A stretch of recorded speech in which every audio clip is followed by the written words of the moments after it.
सकारात्मक सोच को आओ सारे भारत में फैलाए, सकारात्मक ऊर्जा का आओ सब में संचार कराएं। ऐसा ना हो कि हम अपनी जिम्मेदारी भूल न जाएं। क्यों इंतजार करें हम किसी का, आओ एक मशाल जलाए।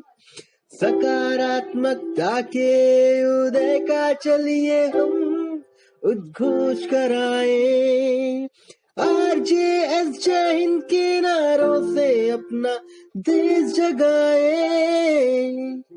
RJS वंदे मातरम से सारी सरकार जगाए। I now request Srimati Binda Manna from RJS PBH RJS Positive Media and Srimati Nirmala Devi from Silver Oak Public School to welcome Dr.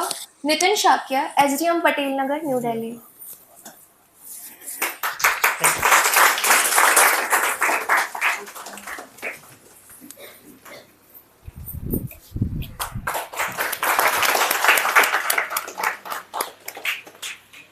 I also request Shri Uday Kumar Manna from RJS PBH RJS Positive Media to present our Granth to Dr. Nitin Shakya sir.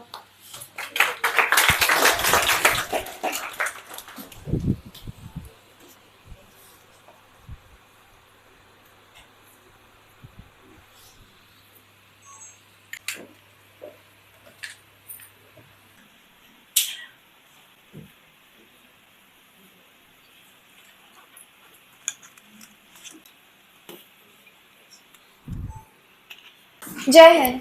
It is with immense pleasure and a deep sense of gratitude that I, Akanksha Manna, as the head of creative team at RJS PPH RJS Positive Media, stand before you today. I extend a very warm welcome to all. First and foremost, I wish to express our profound thanks to our distinguished chief guest and organizer, Dr. Nitin Shakya, IAS, SDM Patel Nagar, New Delhi, and ex-Assistant Commissioner of Police, Danubes. Sir, we are truly honored by your presence today. In fact, it was your kind invitation that inspired the RJS Positive Yuva Toli to be a part of this significant event.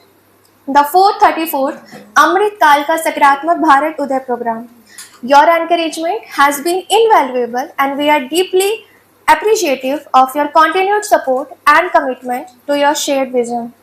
Additionally, I welcome Srimati Tripti Vashne and Srimati Nirmala from Project Coordinator DDMA West. We are also proud to collaborate with the Trinity Foundation. A special welcome to Dr. Sameer Bhati, President and Director, Public Health Trinity Foundation, and Mr. Dheeraj Sehgal, Senior Manager, whose dedication to community well-being is truly commendable. I now acknowledge Shri Uday Kumar Manna, the founder of RJS PBH, RJS Positive Media, and his dedicated team for their unwavering hard work, vision, and dedication that are truly inspiring. On behalf of Ram Janki Sansthan, Positive Broadcasting House, I also extend a heartfelt welcome to all the respected dignitaries, RJS Positive Yuva Toli, students from the Silver Oak Public School, and the principal Srimati Nirmala Devi, and 8th class teacher Srimati Hina Khan, and other fellow participants who have joined us here today at the DM office near Rajouri Garden, Metro Station, New Delhi. Your presence signifies your belief in our mission and dedication to a positive future. Moreover, Sakaratmak Bharat Uday, Ek Parivar, Vishwa Ek Ghar, a visionary decade-long program spanning from 2025 to 2034. This initiative is a cornerstone of our efforts to contribute to the nation's progress, resonating deeply with the spirit of Azadi Ka Amrit Mahotsav, celebrating India's journey and aspiration. The themes chosen for today's online and offline program: motivational sessions, career counseling, Nasha Mukt Bharat, fitness and positivity, are not merely topics. They are the crucial pillars upon which we aim to build a resilient, empowered, and vibrant society. As the head of the creative team, I am particularly enthusiastic about how these sessions will inspire innovative thinking and collective action, fostering holistic growth for individuals and communities alike. To all our participants, I encourage you to immerse yourself in the discussions, actively share your insights, and leverage the valuable knowledge that will be imparted today. Your active engagement is vital to the success of this session. So, hello everyone. On behalf of District Magistrate West, I welcome you all. आप लोग यहाँ पे इतनी सुबह सुबह आ गए हैं and we have such a huge gathering. So, I thank you all for coming to DM Office West. So, ये हमने एक छोटा सा प्रोग्राम आपके लिए ऑर्गेनाइज किया है जिसमें हमने काफ़ी सारी एक्टिविटीज़ रखी हैं. हमारा मेन मकसद है कि भारत सरकार का, हमारे ऑनरेबल प्राइम मिनिस्टर हैं, उनका एक अभियान है नशा मुक्त भारत अभियान. हम सबको मिलके भारत को नशा मुक्त बनाना है. अब बच्चे जो होते हैं वो फ्यूचर होते हैं इंडिया का, और अगर बच्चे ही अगर नशे की तरफ जाएंगे तो आप जानते हैं कि फ्यूचर जो है इंडिया का ब्राइट नहीं हो सकता है. तो हमारा फोकस है कि जो हमारे आप जो यूथ आए हैं यहाँ पे, आप लोग नशे से दूर रहें. अब नशे से दूर कैसे हो सकते हैं? सबसे पहले आपको फिज़िकल फिटनेस के ऊपर जोर देना है.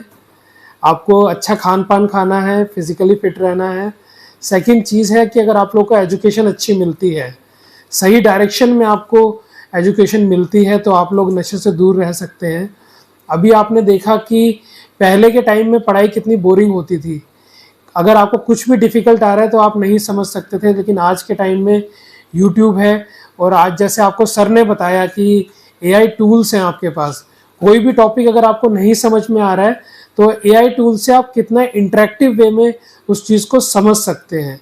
तो पढ़ाई को इंटरेस्टिंग आप अपने हिसाब से ही बना सकते हैं. सेकंड चीज़ है कि एक बार जब आपकी पढ़ाई ख़त्म हो गई है तो आपको सही कैरियर में जाना है. तो आपको पता होना चाहिए कि आपके पास क्या क्या ऑप्शंस हैं. तो उसके लिए भी आपके पास यहाँ पे टीम रहेगी जो आपको ब्रॉड ऑप्शंस के बारे में बताएगी. और जैसा कि DM ऑफिस जो होता है, हर एक ज़िले का एक डेवलपमेंट का सीनियर मोस्ट ऑफिस होता है जहाँ पे जिलाधिकारी जो डिस्ट्रिक्ट मजिस्ट्रेट बैठते हैं, साथ में ADM होते हैं, और हर एक सब डिवीज़न के SDMs होते हैं. तो उसके बारे में आपको यहाँ पे बताया जाएगा. जो हमारी ये वेस्ट डिस्ट्रिक्ट है, यानी कि पश्चिमी जिला, इसमें 3 सब डिवीज़न्स हैं. एक है पंजाबी बाग, एक है राजौरी गार्डन और एक है पटेल नगर. उसका मैप आपको दिखाया जाएगा कि किस तरह से दिल्ली में ये एक जो ज़िला है उसको हम लोग किस तरह से मैनेज करते हैं. आप जैसे स्लाइड के ऊपर देख रहे हैं, यहाँ पे डिस्ट्रिक्ट डिज़ास्टर मैनेजमेंट अथॉरिटी लिखा हुआ है. तो डिज़ास्टर के बारे में आपको पता है, जो बेसिक चीज़ें होती हैं, अर्थक्वेक हो गया, फ्लड हो गया, कहीं पे फायर लग गई, तो इस तरह की चीज़ें आप अगर उससे डैमेज ज़्यादा होता है तो उसको आप डिज़ास्टर के तौर पे कंसिडर करते हैं. उसकी हमारे यहाँ पे एक बॉडी है जो उन सब चीज़ों को मैनेज करती है. अब किस तरह से मैनेज करती है वो हमारे जो यहाँ पे प्रोजेक्ट कोऑर्डिनेटर्स हैं वो आपको बताएंगे. उसके बाद आपको एक टूर करवाया जाएगा पूरे ऑफिस का कि ये DM ऑफिस किस तरह से फंक्शनल होता है. साथ में एक 4th फ्लोर पे हमारी एक लैब भी बन रही है, कंप्यूटर लैब, जो कि समीर सर और धीरज सर के कोऑर्डिनेशन से बन रही है. और डिजिटल साथी नाम से उसको इनॉग्रेट करेंगे. उसमें आप जैसे नन्हे मुन्ने बच्चों को हम लोग यहाँ पे ट्रेनिंग प्रोवाइड करेंगे, कंप्यूटराइज्ड ट्रेनिंग्स. और अगर सर का सहयोग रहा तो AI टूल्स के ऊपर भी हम लोग वहाँ पे कोर्सेज रन कर सकते हैं. तो ये मेरे ख्याल से फ्यूचर के लिए काफ़ी ज़्यादा हेल्पफुल रहेगा. इस तरह से आपको पूरे बिल्डिंग का आपको दौरा करवाया जाएगा. और उदय जी के बारे में तो आप जानते ही हैं कि समाज में पॉजिटिविटी कैसे लेके आई जाए, उसके ऊपर ये कितने समय से ये काम कर रहे हैं. इनके पब्लिकेशंस भी हैं और 2-3 सेमिनार्स तो मैंने भी अटेंड करे हैं. तो मुझको पर्सनल लेवल पे काफ़ी अच्छा लगा है. और आप लोग तो इनसे जुड़े ही हुए हैं, और जो लोग नहीं जुड़े हैं उनको भी आप लोग प्रयास करें कि इस मुहिम से जुड़ें, क्योंकि ये बहुत अच्छी मुहिम है. ये समाज में पॉजिटिविटी की बात करते हैं कि समाज को कैसे पॉजिटिव रखा जाए, कैसे जो समाज में कुरीतियां हैं उसको दूर किया जाए। तो उदय जी, मैं आपसे रिक्वेस्ट करूंगा कि इस मुहिम को आप कंटिन्यू रखिए और हमारे तरफ से, डीएम ऑफिस की तरफ से आपको जो भी सहयोग चाहिए होगा वो जरूर मिलेगा। चलिए आप कंटिन्यू करिए। All the best.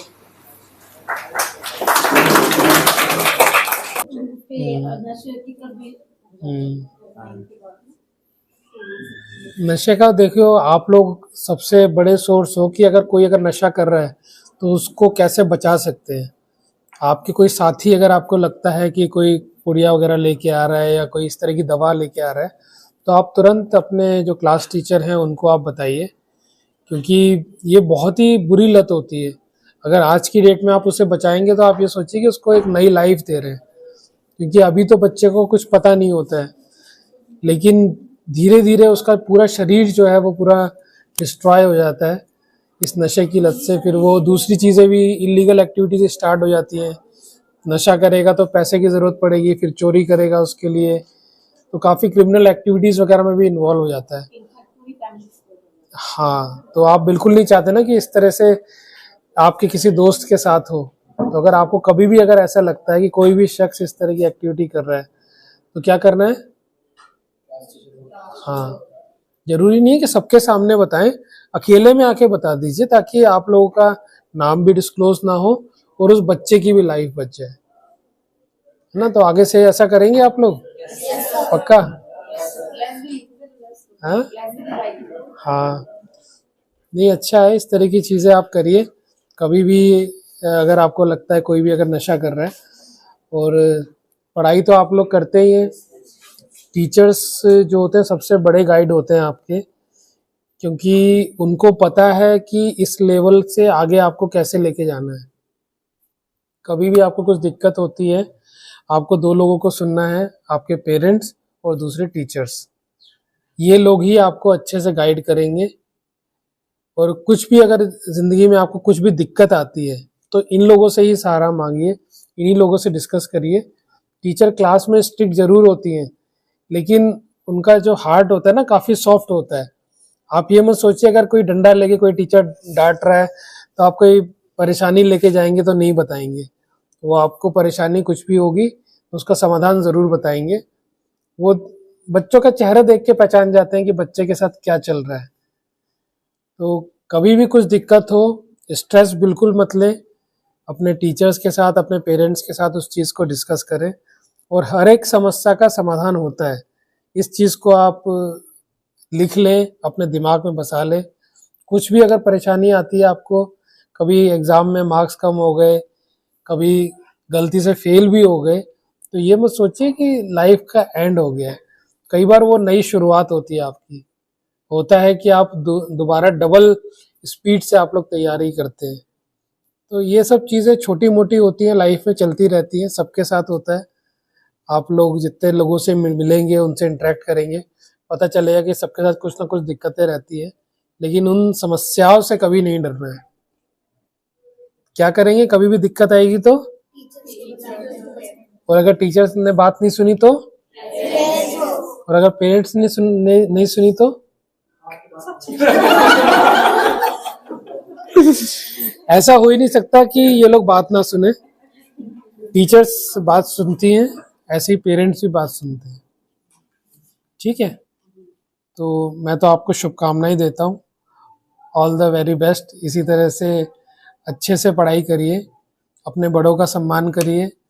कुछ भी समाज में कुछ भी गलत चीज़ें अगर आपको नज़र आती हैं तो अपने टीचर्स को, अपने पेरेंट्स को ज़रूर बताएं।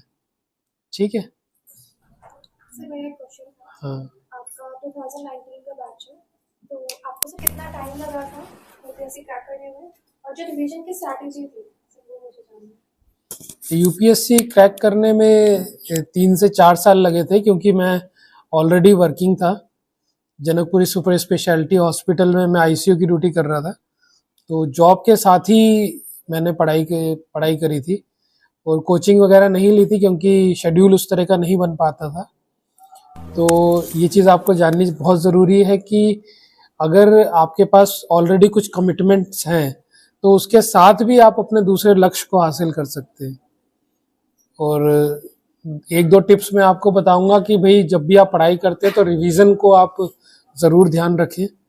रिवीजन कोशिश करें कि हफ्ते में महीने में एक आध बार रिवाइज करते रहें जो आपने उस टाइम पढ़ा है, ताकि जब आप एग्ज़ाम में जब एंड में जब आपको ज़रूरत पड़ेगी तो वो आप देखेंगे बहुत ही ईजी हो चुकी हैं चीज़ें।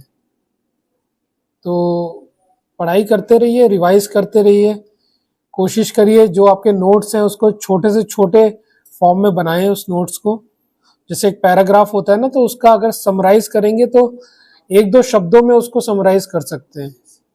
तो उस तरह से आप देखेंगे कि पूरा का पूरा पेज जो है आपका 4-5 शब्दों में समराइज हो जाएगा। तो उसको अगर आप रिवाइज करेंगे तो बहुत जल्दी रिवाइज हो जाता है। तो इस तरह से स्ट्रेटजी बनाइए और पढ़ाई करिए। मोटिवेशन अप डाउन होता रहता है इंसान का, और पेरेंट्स भी कहते हैं कि जब ऑलरेडी आप सक्सेसफुल हो चुके हो तो क्यों आप दूसरी लाइन में जाना चाहते हो। लेकिन जब पेरेंट्स को आप समझाते हैं कि ये आपका मोटिवेशन है कि आप ब्रॉडर स्केल पे काम करना चाहते हैं, तो पेरेंट्स भी आपको सपोर्ट करते हैं। इसीलिए मैं कहता हूँ कि कुछ भी आपका लक्ष्य है उसको आप पेरेंट्स से ज़रूर डिस्कस करें, क्योंकि जब पेरेंट्स और जो आपके टीचर्स हैं जो आपके साथ हो जाते हैं, फिर कोई भी ताकत आपको हरा नहीं सकती है। सर, एक सवाल विद्यार्थियों के लिए बड़ा इंस्पिरेशनल है, क्योंकि आपका जीवन ही एक उन बच्चों के लिए मोटिवेशन होगा जो किस तरह से आईएएस में कम्पीट किए और एमबीबीएस भी कम्पीट किए। ये एक चमत्कार हुआ कैसे, आप स्वयं डॉक्टर नितिन शाक्य जी की जुबानी सुनिए। देखिए, सब चीज़ें स्ट्रेटजी के ऊपर ही डिपेंड करती हैं। कि 12th के टाइम पे भी मतलब काफ़ी सारे इश्यूज थे मेरे साथ, लेकिन एक स्ट्रेटजी बनाई गई और जो पास्ट के जो पेपर्स थे उनको मैंने खंगाला कि किस तरह से क्वेश्चंस का पैटर्न है। उस बेसिस पे मैंने अपनी स्टडी को लिमिट किया।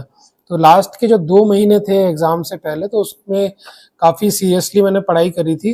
तो इसीलिए मैं 12th को अच्छे मार्क्स से पास कर पाया और जो पीएमटी का एग्ज़ाम होता था उसको क्रैक कर पाया। तो कुछ भी आपका लक्ष्य है तो स्ट्रेटजी आपकी सही होनी चाहिए। आप के पास रिसोर्सेज बहुत सारे होंगे पढ़ाई के, तो ये मत सोचिए कि सब चीज़ें आपको पढ़नी है। कोशिश करिए लिमिटेड पढ़ें, लेकिन क्वालिटी का पढ़ें। और जीवन में खेलने का भी मौका होना चाहिए, जो आपके एंटरटेनमेंट की एक्टिविटीज़ हैं उसको भी इम्पोर्टेंस दें आप। ये ना हो कि सिर्फ पढ़ाई पढ़ाई पढ़ाई करे जा रहे हैं। पढ़ाई एक पार्ट है, लेकिन आपके व्यक्तित्व का जो विकास है उसके ऊपर भी आपको जोर देना है। जो भी चीज़ आपको पसंद है उसको एज ए मोटिवेशन आप यूज़ करिए।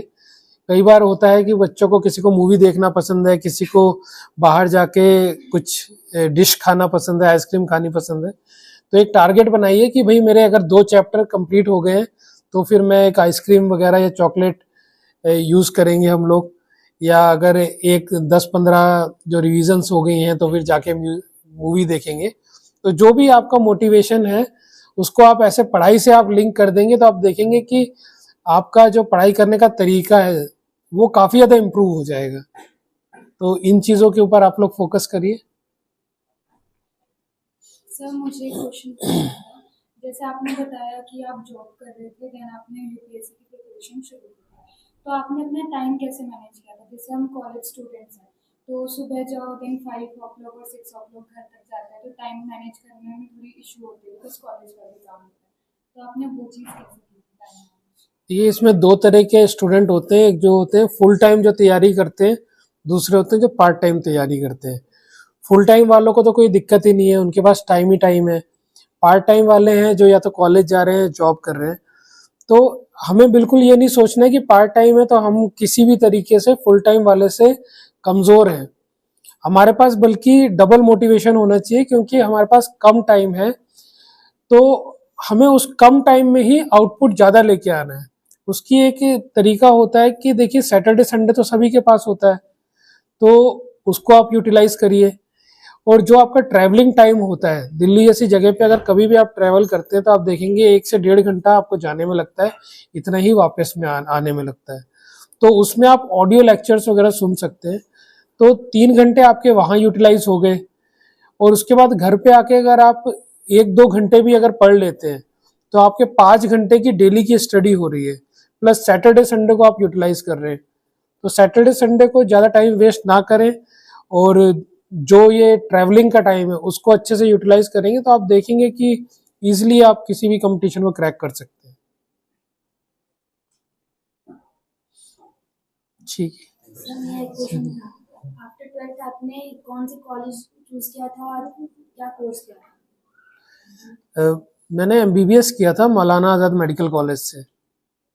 ये मेडिकल का एक एंट्रेंस एग्ज़ाम होता है, उसके थ्रू आपको ऑल ओवर इंडिया सीट्स मिलती हैं। Course MBBS. सर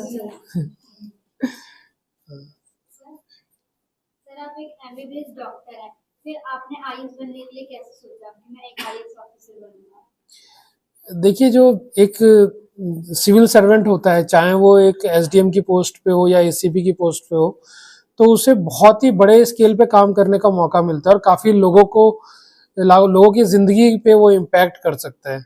आपने अभी ऑफिस में घूमा होगा तो देखा होगा कितने सारे लोग लाइन में खड़े होते हैं, कितने सारे लोग ऑफिस के बाहर खड़े होते हैं, तो उनकी ज़िंदगियों को आप बदल सकते हैं। तो अगर बीइंग ए डॉक्टर आप, वो भी इम्पॉर्टेंट है, डॉक्टरी का प्रोफेशन भी, लेकिन आपका जो इम्पैक्ट है वो कम लेवल पे आता है। लेकिन जब आप इस लेवल पे आ जाते हैं तो आप पूरे जो सब डिवीज़न है, पूरा जो जिला है, उसमें आप चीज़ों को मैनेज कर सकते हैं। तो जो एक स्पैन ऑफ कंट्रोल होता है, मतलब कितने लोगों की आप जिंदगियों को इम्पैक्ट करते हैं, वो बढ़ जाता है आपका। तो यही एक मोटिवेशन था। सर एक क्वेश्चन है, सर प्रिपरेशन के दौरान आपने कौन कौन सी क्वालिटीज सीखी थी जो आपके अभी के टाइम पे काम आती? सिविल सर्विस की आप कह रहे हैं? सिविल सर्विस में जो पढ़ाई का तरीका होता है वही आपको सिखा देता है कि एक अच्छा ब्यूरोक्रेट है वो किस तरह से फंक्शनल करना चाहिए। तो जो मैंने सब्जेक्ट्स लिए थे, एक पब्लिक एडमिनिस्ट्रेशन लिया था, तो उसमें बताया जाता है कि जो प्रशासन है वो किस तरह से चलता है, जो प्रशासन के डिफरेंट अंग हैं, जुडिशरी कैसे फंक्शन करती है, पार्लियामेंट कैसे फंक्शन करती है, उसको डिटेल में हमें पढ़ने का मौका मिला। साथ में एक एथिक्स का भी हमारा एक पेपर होता है जिसमें बताया जाता है जब अगर डिलेमा में अगर आप हो तो उन सब चीज़ों को कैसे सॉल्व कर सकते हैं। तो पढ़ाई का बहुत ही ज़्यादा इम्पैक्ट था और सबसे ज़्यादा जो था वो परसिवरेंस।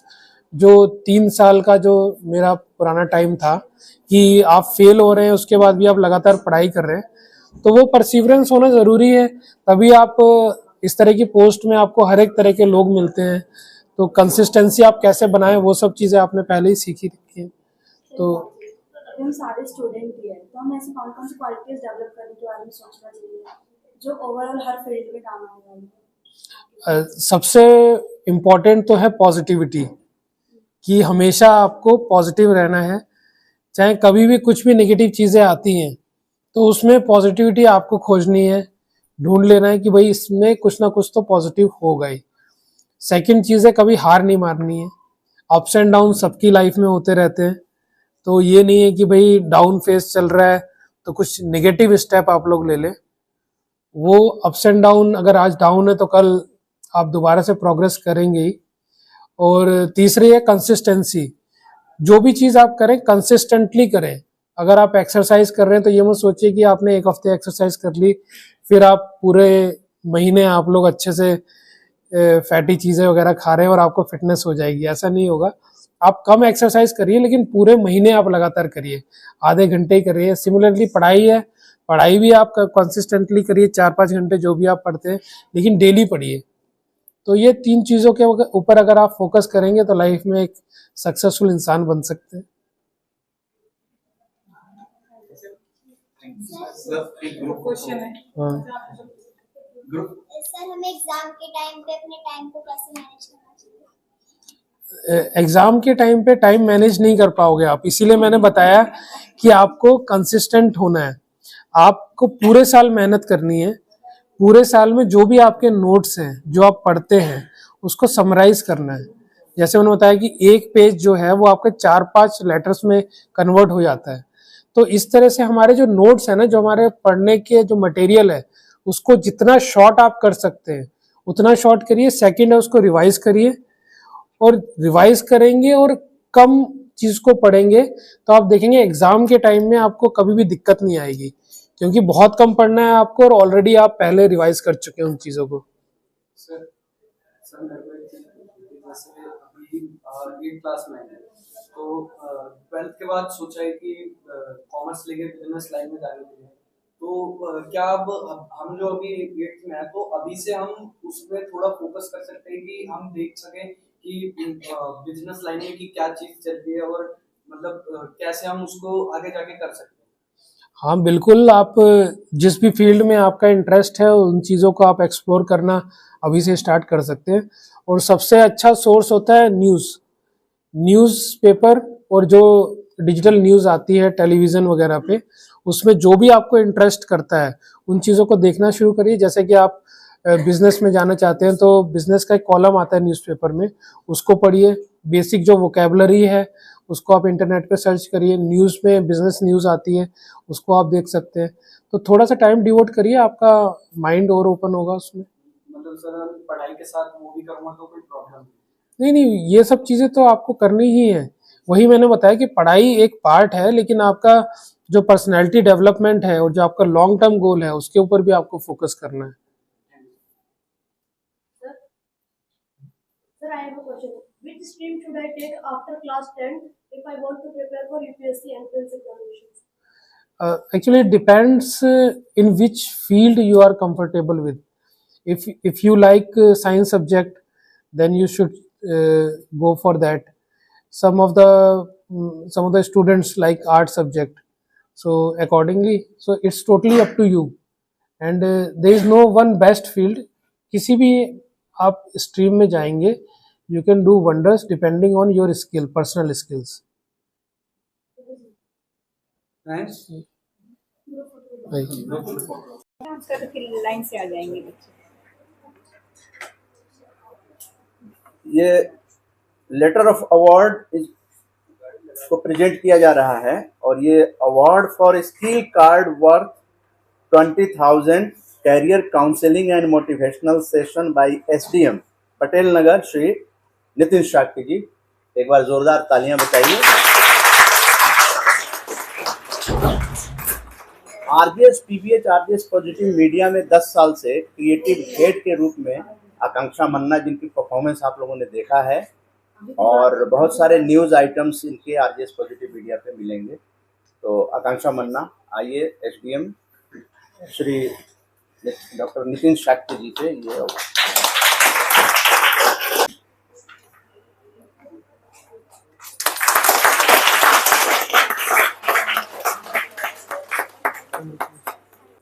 टेन लोगों को ये विशेष दिया जा रहा है। इसके बाद हम लोग फिर आएंगे तो फिर सिलेक्शन करेंगे और लोगों को भी अवार्ड दिया जाएगा। बाकी participation certificate each and everybody, जितने स्टूडेंट्स आए हैं कॉलेज और स्कूल के, उन सबको प्रदान किया जाएगा। आकांक्षा मन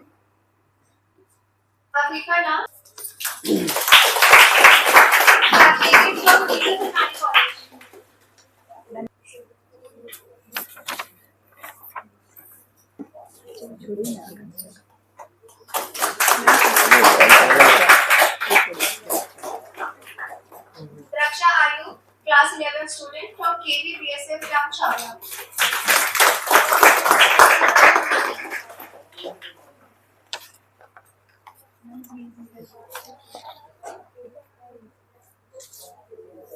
Hamaya, 8th class student from Silver Oak Public School. Hamaya, Pooja Kumari, second year student of Kalandi College. Next नाम भी बोल दीजिए। नेक्स्ट नाम Princy, second year student of Kalandi College.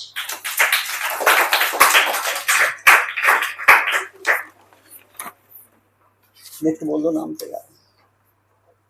Ayushi, 8th class student of Silver Oak Public School.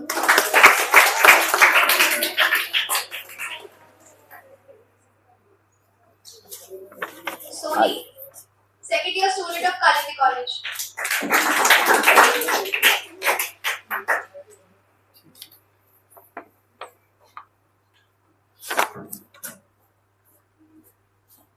Ritik Pandey,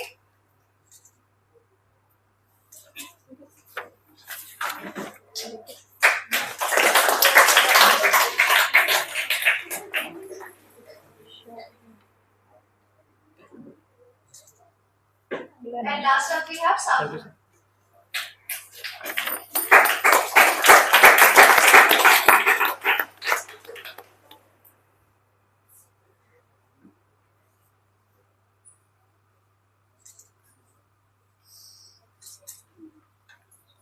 और next जो है Next up, we have the certificate distribution. And I request one by one students please come and receive the each and every student शुरू से ही आप आ जाओ line से जो बच्चे हैं।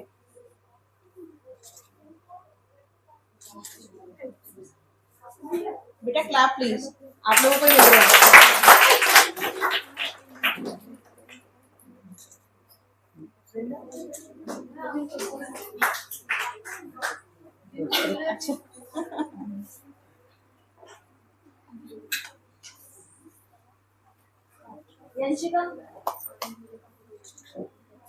लाइन से लाइन बना ले बच्चे, लाइन से सभी आ जाओ।